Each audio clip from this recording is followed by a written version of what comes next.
Seems like a good day to make some rice pudding. So I'm going to show you one of my favorite ways to make a nice baked rice pudding. Now there's two kinds of rice pudding. There's the really creamy kind of rice pudding that you make on the stovetop.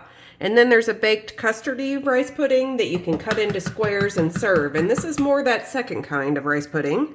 Don't worry though, if you're looking for a creamy rice pudding that you would serve like in a bowl, like a nice smooth loose pudding kind of pudding. I've got plenty of recipes for that as well. But today we're doing a good old-fashioned baked rice pudding. Sounds like the oven is ready. I've got a couple eggs and a cup of milk here. I'm going to go ahead and whisk that together.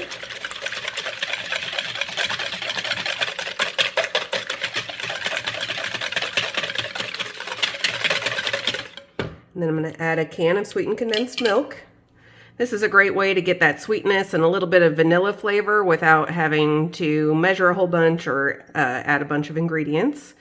You know, we're huge fans of sweetened condensed milk around here, so we couldn't help but to bring out a can whenever the situation calls for it.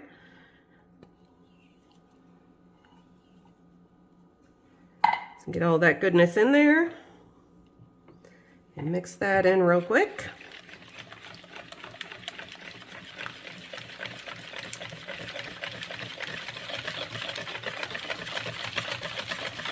All right, now we'll add a little bit of cinnamon.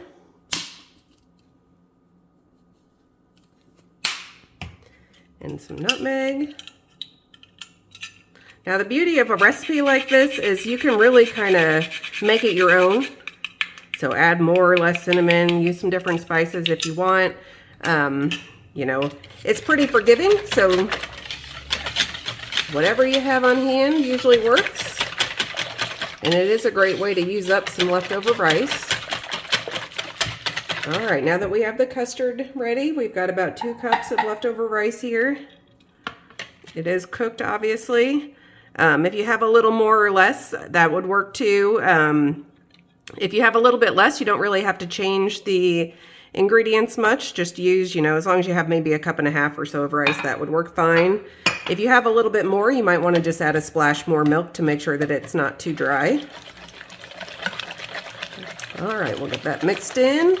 And then about a 1/4 cup of raisins. I'm just going to use whatever's left in this container of raisins. And again, these are optional. If you don't want to use raisins, you can just leave them out. Or you could use dried cranberries or cut up some dried apricots or whatever kind of dried fruit you like. All right, that's about it. We will just pour that in a greased casserole container here, or a dish. We've got about 8 by 8 square here, but anything roughly that size will do. Make sure we get everything in there. Then I'm going to give that just a quick stir because the raisins kind of all seemed like they went in one spot. Okay, now all we have to do is let it bake. Okay, it's been about 45 minutes in the oven. As you can see, it's got a little jiggle to it still, but it's pretty much set up. Golden brown around the edges. It's looking good. We'll let it cool for a few minutes and then we'll see what it looks like. Okay, so it's been about 5 or 10 minutes. It's cooled down a little bit, but it's still nice and warm. I don't know about you, but I like my rice pudding warm and cozy.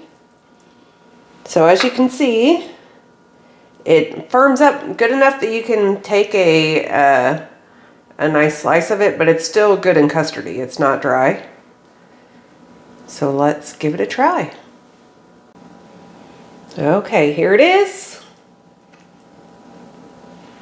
Like I said, it's still warm and steamy, but it's nice and custardy. Let's give it a taste.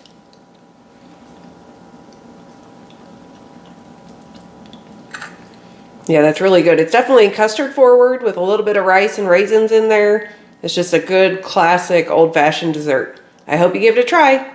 See you next time.